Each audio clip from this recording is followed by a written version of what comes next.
Assalamualaikum warahmatullahi wabarakatuh. Bismillahirrahmanirrahim. Wassalatu wassalamu ala rasulillah wa ala alihi wa sahbihi wa mawala. Rabbi israh li sadri wa yassir li amri wahlul 'uqdatam min lisani yafqahu qawli.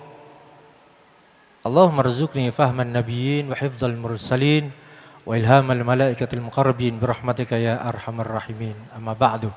Wala haula wala quwata illa billahil aliyyil azim. Sahabat Kensita, bagaimana kabarnya? Baik? Puasanya lancar? Alhamdulillah. Mudah-mudahan puasa kita diterima oleh Allah Subhanahu wa Ta'ala. Kali ini kita akan membahas satu tema yang sangat menarik. Kebahagiaanmu tergantung pada pikiranmu. Oke. Begini, kita kadang memahami bahwa kebahagiaan itu adalah yang kita inginkan tercapai, itu bahagia. Awalnya bahagia. Berikutnya yang kita inginkan tercapai bahagia, tapi kadang lama-kelamaan itu merasa hambar. Kadang orang kita lihat orangnya bahagia. Jabatannya tinggi, popularitasnya luar biasa, jadi artis. Menurut kita bahagia. Tapi ternyata bunuh diri. Pernah dengar ya, ada artis luar negeri terkenal, sudah populer, uangnya banyak, yang diinginkan ada, tapi pada akhirnya bunuh diri. Kadang juga orang memahami kebahagiaan ini, yang saya capai, yang saya inginkan tercapai, sudah itu bahagia. Kalau kebahagiaan itu patokannya adalah yang penting yang kita capai adalah selesai, pertanyaannya adalah sampai kapan? Manusia itu tidak ada yang namanya puas, itu tidak ada. Alhaakumut takasur hatta zurtumul maqabir. Manusia itu begitu. Manusia itu misalnya melihat tetangganya naik sepeda motor, saya kepingin punya sepeda motor. Enak ya paling, kalau saya punya sepeda motor saya pasti bahagia. Dah, beli sepeda motor. Setelah punya sepeda motor beberapa hari, kok sepeda motor saya kecil ini ya, ini kurang besar ini. CC-nya berapa? Ini CC-nya 110, perlu CC yang lebih tinggi, 150, ganti. Dapat beberapa bulan, ada temennya ini bawa sepeda motor moge. Wah, saya kepingin kayak gini. 150 gak bahagia. Saya ingin yang lebih besar. Moge. Punya itu kalau hujan kehujanan. Panas keringetan. Kepanasan. Saya perlu mobil. Masa sepeda motor? Akhirnya beli mobil. Senang saya. Dapat beberapa bulan, masa mobilnya kayak gini? Ya mobilnya yang bagus lah. Belilah mobil yang bagus. Sudah beli mobil yang bagus. Ini mah standar. Itu loh, mobil sport. Iya, mobil sport. Itulah manusia, ndak ada yang namanya kata puas. Kalau kebahagiaan itu tolak ukurnya adalah menurut kita seneng, gak ada selesainya. Gak ada selesainya. Gak tahu kalau ibu-ibu ini gimana ini. Misalnya pingin punya anak satu, kepingin punya lagi. Sampai berapa, Bu? Ya. Maka kemudian kalau kita lihat rilis data WHO tahun 2020 di Indonesia, kalau di dunia informasinya itu tiap 40 detik itu terjadi kasus bunuh diri. 40 detik. Gak tahu setahun itu kemudian berapa. Di Indonesia tahun 2021 data WHO, orang yang bunuh diri itu sekitar 6 ribuan sekian. Dari 6 ribu itu yang paling banyak kalau dilihat dari jenis kelamin justru laki-laki, Pak. 6 ribu sekian itu laki-laki. Nggak tahu ini bapak-bapak ini kenapa laki-laki kok rentan bunuh diri. Apakah karena tuntutan dari istrinya ya? Atau sering dimarahin istri, saya nggak tahu. Cuman yang jelas Bapak Ibu, Gen-Z yang saya hormati, bahwa kalau kebahagiaan itu patokannya adalah kepuasan diri kita sendiri. Yang penting kita puas, apakah itu nantinya menabrak norma agama atau tidak, nggak ada habisnya. Nggak ada habisnya. Yang namanya manusia. Faktornya banyak.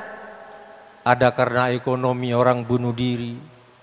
Ada karena cinta.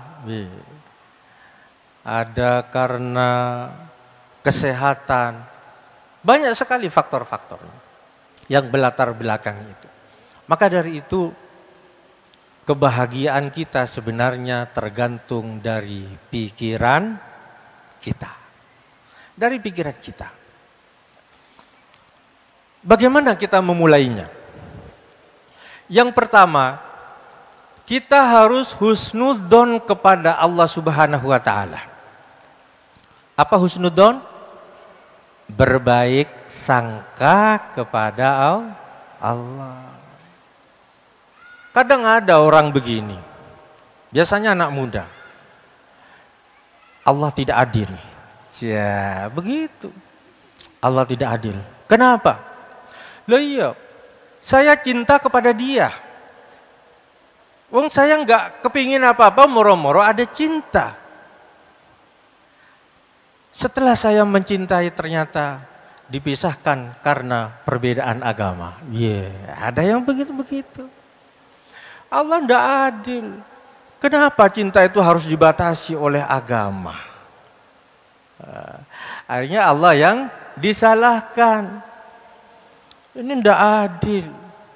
Wong cinta itu adalah fitrah katanya. Timbul dari diri kita sendiri. Saya mencintai, apa salahnya? Dosakah saya mencintainya? Begitu. Akhirnya karena berbeda agama yang disalahkan Allah Subhanahu wa ta'ala. Kadang begini. Allah berfirman, "Ud'uni astajib lakum." Berdoalah kalian, akan saya ijabahi. Loh ini saya sudah doa tiap hari. Setiap sholat saya doa. Mudah-mudahan ya Allah jadikanlah ia sebagai jodohku. Sudah. Tiap hari doa. Sholat wajib, sholat sunnah, doa terus. Ternyata diambil temannya. Katanya, ini enggak adil. Wong saya tiap hari doa, sementara dia enggak pernah doa, dia yang ditaksir. Allah, bahasa anak sekarang kasihan. Ya, kadang ya ada ibu-ibu itu tiap hari doa, ya Allah berikanlah kami rezeki yang melimpah. Kami ingin buat rumah yang bagus, kami ingin punya mobil yang bagus. Sudah. Baik kepada orang, sholatnya luar biasa, kepada orang tuanya sudah bagus, sudah dilakukan semua.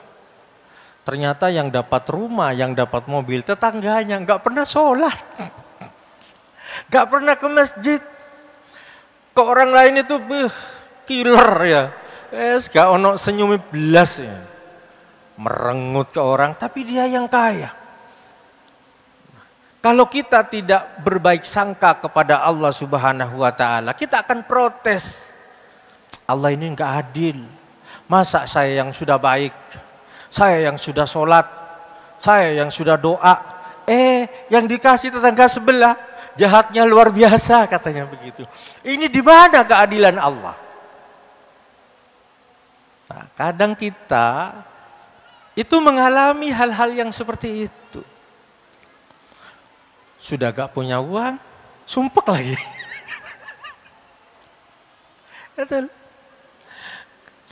Akhirnya apa yang terjadi? Tetangganya beli kulkas, beli lemari es. Nah, yang kedinginan kita, karena kita sakit.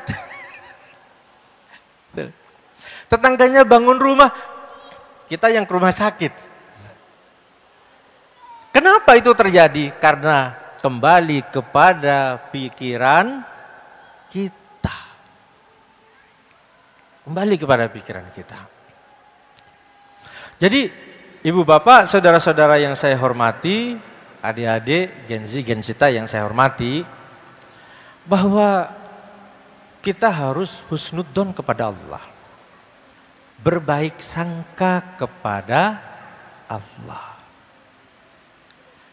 Allah Subhanahu wa Ta'ala di dalam hadis qudsinya, beliau berfirman, Ana inda dhanni abdi bi. Saya ini berada di dalam persangkaan hambaku kepada. Kalau kita menyangka Allah, apa Allah nggak adil? Iya benar. Kita akan mengalami seperti itu. Nah, ketika kita, ibu bapak, saudara-saudara yang saya hormati, memiliki persangkaan baik kepada Allah, maka secara tidak langsung Allah Subhanahu wa Ta'ala menyuruh kepada kita untuk optimis. Jadi ketika Allah Subhanahu wa Ta'ala memerintahkan kepada kita untuk berbuat baik, berbaik sangka kepada Allah, maka secara tidak langsung kita disuruh optimis. Optimis. Nah, salah satu contoh misalnya begini. Kita berdoa nih, berdoa ingin ke Makkah misalnya. Saya akan bahagia ketika saya ziarah ke makam Rasulullah Muhammad sallallahu alaihi wasallam.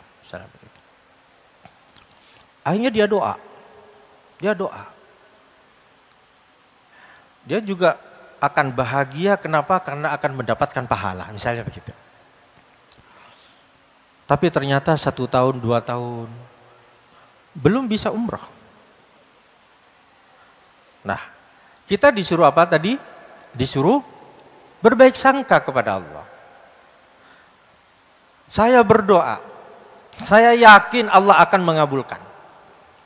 Nah, kalau misalnya kita tidak jadi ke Makkah, tidak jadi umroh, tidak jadi haji, kita tetap harus berbaik sangka kepada Allah Subhanahu wa Ta'ala.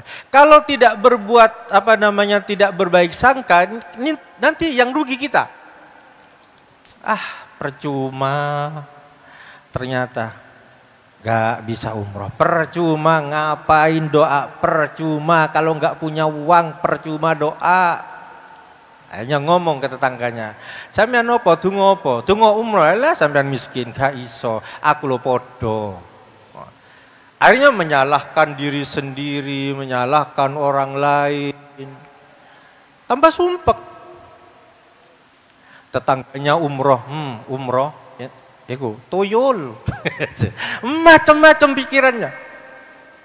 Tapi kalau kita berbaik sangka kepada Allah Subhanahu wa Ta'ala, walaupun misalnya kita masih belum direalisasikan, kita berbaik sangka. Bisa jadi umroh tidak dikabulkan, tetapi Allah memberikan hal lain yang lebih daripada umroh. Bisa jadi Allah tidak mengabulkan saat ini, tetapi satu saat Allah akan mengabulkan. Saya berdoa tidak ada kata menyerah, tidak ada kata rugi, karena doa adalah penghambaan seorang hamba kepada Sang Pencipta. Bisa jadi sekarang saya tidak umroh karena saya miskin, tapi bisa jadi doa saya dikabulkan untuk anak cucu saya. Kalau berbaik sangka kepada Allah Subhanahu wa Ta'ala ini kita lakukan, tidak ada kata stres, tidak ada yang namanya kata misalnya tetangganya lebih baik daripada kita, kita kemudian sirik. Enggak ada kata itu. Karena berbaik sangka kepada Allah, secara tidak langsung kita disuruh untuk optimis, terus berusaha. Secara tidak langsung kita disuruh untuk taqarrub kepada Allah Subhanahu wa Ta'ala, mendekatkan diri kepada Allah Subhanahu wa Ta'ala. Ini yang pertama. Tapi Ustadz, kadang kan orang punya cita-cita nggih. Jadi bahagia itu ibu bapak, sobat Genzi-Genzita, lawan katanya ya sedih. Tapi kadang-kala sobat muda ini gini, gantungkan cita-citamu setinggi langit. Nah, tiba-tiba dia berikhtiar, tidak berhasil Ustadz. Akhirnya sedih, sedihnya berkepanjangan. Nah, ini apa pikiran yang salah di sini Ustadz? Ketika dia sedih berkepanjangan, anak muda sekarang ini kalau sedih Ustadz, kadang-kadang aneh-aneh tingkahnya itu. Dan tidak sedikit yang dikit-dikit upload di media sosial begitu. Gimana Ustadz? Ya. Ini labil ya, labil. Jadi ketika kita menginginkan sesuatu, jangan gantungkan kepada kita. Jangan gantungkan kepada orang lain. Kalau kita memiliki cita-cita, kita gantungkan kepada diri kita, kita gantungkan kepada orang lain, maka siap-siap kecewa. Kadang begini, sudah ngomong ke tetangganya, habis ini suami saya akan naik pangkat. Kok bisa? Iya, wong atasannya ini baik. Dan sudah jelas kok, sudah jelas, beres. Naik. Ada lagi orang, saya kalau lulus akan diterima di Universitas A yang bergengsi. Bener tak? Bener. Itu cita-cita saya. Dan beres. Kenapa? Tuh orang dalam ada. Tuh temannya bapak saya. Bereslah pokoknya. Ini namanya menggantungkan kepada orang lain. Kadang kita juga menggantungkan kepada diri kita. Saya pasti masuk itu. Kenapa? Urusan tes seperti itulah, bereslah, gampang. Kecil. Itu namanya menggantungkan kepada diri kita. Menggantungkan kepada orang lain, menggantungkan kepada diri kita, siap-siap kecewa. Kenapa? Karena kita tidak tahu rencana Allah. Kita tidak tahu. Allah berkehendak apa? Itu kita tidak tahu. Ternyata beberapa hari sebelum tes, orang dalamnya meninggal. Ya. Ternyata setelah kita karena menggantungkan kepada diri kita, soal yang diujikan tidak sesuai dengan rencana. Akhirnya apa? Gak lulus. Stres. Itu karena kita menggantungkan kepada diri kita, menggantungkan kepada orang lain. Yang benar apa? Kita harus berusaha, iya. Kita harus berusaha secara optimal, tetapi kita harus menggantungkan kepada Allah Subhanahu wa Ta'ala. Apapun harus kita gantungkan.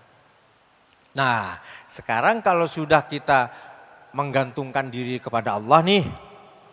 Kita sudah berusaha. Kemudian ternyata tidak berhasil. Tidak berhasil. Apakah kita harus menyalahkan diri sendiri?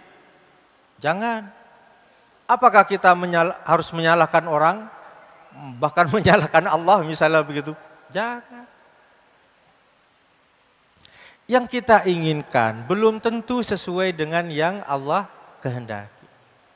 Baik menurut kita belum tentu baik menurut Allah. Coba kita lihat di dalam surat Yusuf misalnya.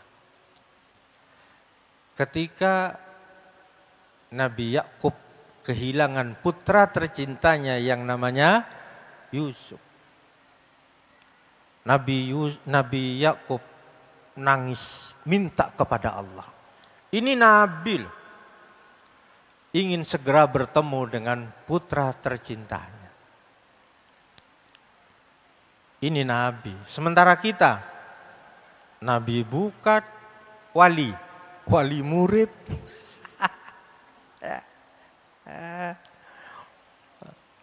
Jadi Allah Subhanahu wa taala memiliki rencana yang tidak kita ketahui. Akhirnya Nabi Yakub ketemu dengan Nabi Yusuf itu pun dalam waktu yang sangat lama. Jadi ketika kita sesuatu yang kita inginkan ini tidak tercapai,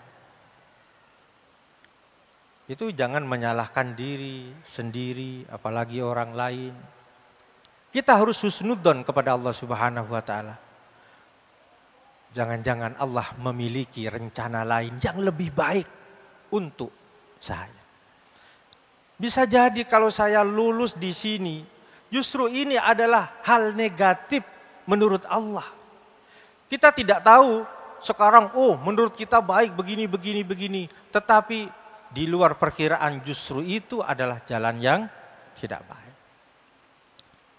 Jadi cita-cita harus setinggi langit. Tapi kita jangan bergantung kepada orang. Jangan bergantung kepada diri kita. Kita tetap usaha. Kita harus bergantung kepada Allah Subhanahu wa ta'ala. Itu adalah kekuatan yang luar biasa. Dan bila satu saat ternyata belum terrealisasi, ya kita harus husnudzon kepada Allah. Bisa jadi itu adalah yang terbaik menurut Allah, atau itu adalah kesuksesan yang tertunda. Seperti itu.